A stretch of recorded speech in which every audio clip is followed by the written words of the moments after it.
पाहा पण देशभर जर बघितलं तर भाजपाची परिस्थिती दक्षिणेकडे तर अत्यंत केविलवाणी आहे। तुम्हाला सगळ्यांना माहीत आहे की यांच्या ताब्यात एकही राज्य नाही आहे, अगदी महाराष्ट्रापर्यंत कुठलंच राज्य नाही आहे। राहिलं 2-3 राज्य त्यांच्या ताब्यात आहेत, छोटी छोटी बाकीची राज्य त्यांच्या ताब्यातनं गेलेले आहेत। दिल्ली गेलं, पंजाब गेलं, अशी अनेक राज्य गेलेले आहेत। आता ते जे काही सांगतायत ते केवळ मोदीची गॅरंटी हे काही खरं नाही आहे। आणि ज्या पद्धतीने ईडीचा वापर त्यांनी केला तो आता लोकांना अति वाटायला लागला आणि त्यामुळं त्यांची लोकप्रियता संपत चाललेली आहे। त्यामुळं त्यांना मेजॉरिटीसुद्धा मिळेल का नाही, 400 पार तर सोडून द्या, पण मेजॉरिटी होईल का नाही अशी शंका यायला लागलेली आहे। कारण बहुतेक सर्व स्तरातून म्हणजे या देशामध्ये राम आम्ही तुम्हाला भेटलं की म्हणतच होतो, पण जय सियाराम म्हणायचं आणि ते एखादा मुस्लिम बंधूला मार नाही तर त्याला हाणणार मारणार हे जे चालू झालं हे अत्यंत वाईट झालं। म्हणजे सांगतो की हा जो काही सहृदयपणा होता, बंधुभाव होता किंवा सर्व जाती धर्माचे लोक या देशामध्ये आज हजारो वर्ष एकत्र नांदतायत आणि ते तुम्ही आता इतकं टोकाला आणून ठेवलं तुमच्या मतासाठी, तर हे कोणालाही पसंत नाही आहे। आणि त्यामुळं बहुसंख्य लोक जे आहेत आता बहुजन समाज ज्याला आपण म्हणतो तो बहुजन समाज हा बीजेपीच्या विरोधी गेलेला आहे। दिल्लीतले शेतकरी काय असा इतका चांगला ज्योतिष नाही आहे, त्यामुळं मला असं नाही सांगता येणार, पण निम्म्या सुद्धा येणार नाही तेवढं तुम्हाला सांगतो। आपण बीआरएस मध्ये गेला होता, बीआरएस सोबत तुमची मैत्री झाली होती, तुम्ही त्यातून निवडणूक लढणार होता, मग बाहेर पडून आता परत दुसरी पार्टी जॉईन करणार काय? आता काय आहे की माझ्या नशिबालाच असं आलेलं आहे, मी पहिल्यांदा आम आदमी बरोबरही होतो, परंतु आता महाराष्ट्रात जर आम आदमीने ठरवलं की आम्ही लढाई करणार नाही तर मग आम्हाला गप्प बसून कसं चालेल? कार्यकर्त्यांना काय सांगणार किंवा आम्ही स्वतः काय करणार? आम्हाला निवडणुकीमध्ये भाग घेणं, प्रश्न सोडवण्यासाठी जनतेचे म्हणा, शेतकऱ्यांचे म्हणा, आम्हाला निवडणुका हे एक तिसरं हत्यार आहे। रस्त्यावरचं आंदोलन झालं, कोर्ट कचेऱ्या झालं आणि पुन्हा निवडणुका झालं, तर निवडणुकीच्या वेळेला आम्हाला आम आदमी नाही झाला। आता त्याच्यामध्ये आम्ही मग एक चांगला शेतकऱ्यांचा पक्ष म्हणून त्याच्याकडे पाहिलं। दुर्दैवाने त्यांचाही तेलंगणामध्ये पराभव झाला, त्यांनी महाराष्ट्रात यायचं नाही ठरवलं। आता माझा काही दोष आहे याच्यामध्ये, मी काही त्या पक्षाने मला हकललं काढलं किंवा मी पक्ष सोडला असं झालेलं नाही आहे। दुर्दैवाने ते पक्षाचे लोक इथं येत नाही आहेत, पण तितक्याच तोलामोलाचा नवा पक्ष, अत्यंत सज्जन माणसांचा, सैनिकांचा पक्ष असा जर का लोक आता हे सगळी गटारगंगा साफ करण्यासाठी सैनिक जर का उतरत असतील राजकारणामध्ये, तर त्यांना साथ देणं माझ्यासारख्या शेतकरी नेत्याचं काम आहे। आणि त्या पक्षाचं नाव त्यांनी भारतीय जवान किसान ठेवलं, तेव्हा किसानांच्या दृष्टीने माझी निवड यांनी केली हे माझं गौरव आहे, लक्षात ठेवा। एवढ्या शेतकरी संघटना महाराष्ट्रात असताना माझ्यासारख्या फाटक्या संघटनेचा माणूस किंवा फाटका माणूस त्यांनी स्वीकारला, यात माझं मोठेपण आहे। कसं असतं, आंदोलन हे आंदोलन असतं आणि निवडणूक हे सगळ्यात मोठं आंदोलन असतं, हे लक्षात ठेवा। की या सगळ्यात मोठ्या आंदोलनामध्ये सर्व शक्तीनिशी सर्व पक्ष उतरलेले असताना दिल्लीतलं आंदोलन चालवणं हे कठीण आहे आणि त्याच्याकडे लक्ष जाणं हेही कठीण आहे। कारण आता आंदोलनापेक्षा निवडणुकीचं आंदोलन आणि ही लढाई देशव्यापी लढाई आहे। कोण जिंकणार, कोण हरणार, कसं जिंकणार, या सगळ्याचा इथं हिशेब होत असतो। आणि तशा वेळेला तुम्ही कुठेतरी आंदोलन करत बसला तर मग तिकडे लक्ष जाणार नाही, हे स्वाभाविक आहे। आंदोलन झालं नसतं तर ते 3 काळे कायदे रद्द झालेच नसते।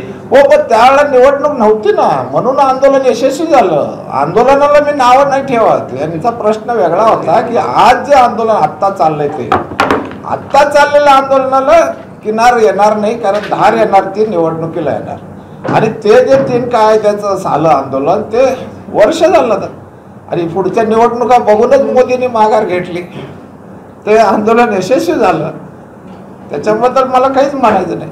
महाराष्ट्रात भाजप कोल्हापूरमध्ये काय नेमका उद्देश आणि काय घोषणा करतात?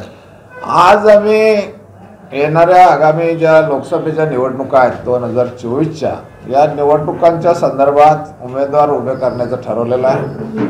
आणि आजच्या या येत्या निवडणुकीमध्ये भारतीय जवान किसान पार्टी या नावाने एक माजी सैनिकांनी आणि शेतकऱ्यांनी मिळून हे जे काही स्वप्न होतं लालबहादूर शास्त्रींचं जय जवान जय किसान, ते सार्थ करण्यासाठी आज जवानांनाही हे समजायला लागलं, लक्षात यायला लागलेलं आहे की बाबा आपण देशाचं रक्षण करतोय, सीमेवर रक्त सांडतोय आणि आपला दुसरा भाऊ शेतात घाम गाळतोय, अन्नधान्य पिकवतोय, परंतु दोघांची हालत फारशी चांगली नाही आणि मध्ये दलाली करणारे जे पुढारी झालेले आहेत आणि हे जे पक्ष पार्ट्या आहेत ह्या काही आपल्याला न्याय देत नाहीत.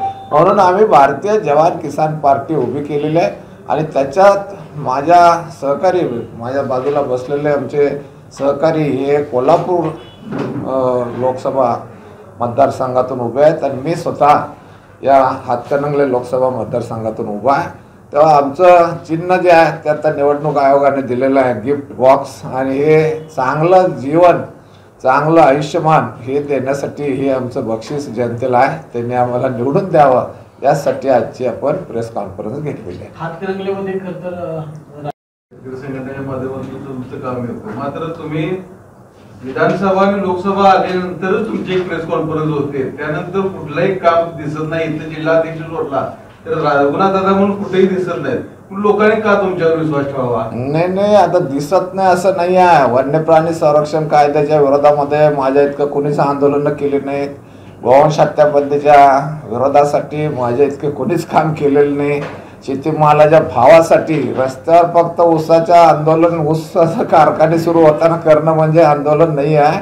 या ऊसासाठी आम्ही जे काही काम केलं तितकं काम कोणीच केलेलं नाही. लक्षात ठेवा, ही जोनबंदी उठवण्यापासून असेल ते आता साखर कारखानदारांना नाही, शेतकऱ्यांच्या दृष्टीने आंदोलन नव्हे का? मग जय जवान जय किसान नाही, ते चुकीच्या पद्धतीने करताय. तिथं कारखाने बंद पाडणं ही भूमिका नाही आहे आता घ्यायची. याच्यामध्ये त्यांना सगळ्या शेतकऱ्यांचा रोष आलेला आहे. राजू शेट्टीने केलेली चूक आहे ती. ऊसाचं आंदोलन, ऊस अडवणं हे शहाणपणाचं लक्षण नाही राहिलेलं यावर्षी. कारण आम्ही अडवत होतो त्यावेळा कायदा आमच्या बाजूचा होता.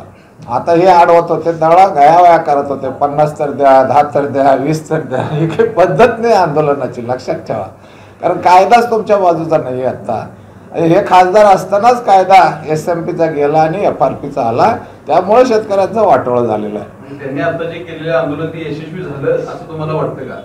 काय झालं? 3000 रुपयाच्या आतच दर बसलाय सगळ्यांचा. काय मिळालं कोणाला?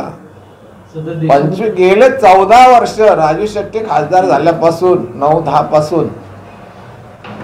पासून सांगतो मी, ऊसाचा दर 2500 ते 3000 रुपयामध्ये आहे आणि ही सगळी जे काही पाप आहे हे राजू शेट्टींचं पाप आहे, हे लक्षात ठेवा. आता नाही 2 का सांगलीला उमेदवारी भरलेल्या आहे, त्याच्यामध्ये पुण्यात भरलेल्या आहे. जवळजवळ आता 9 झाले उमेदवार आमचे. अजून काही होतील? नाव सांगा तुमचं. BT पाटील.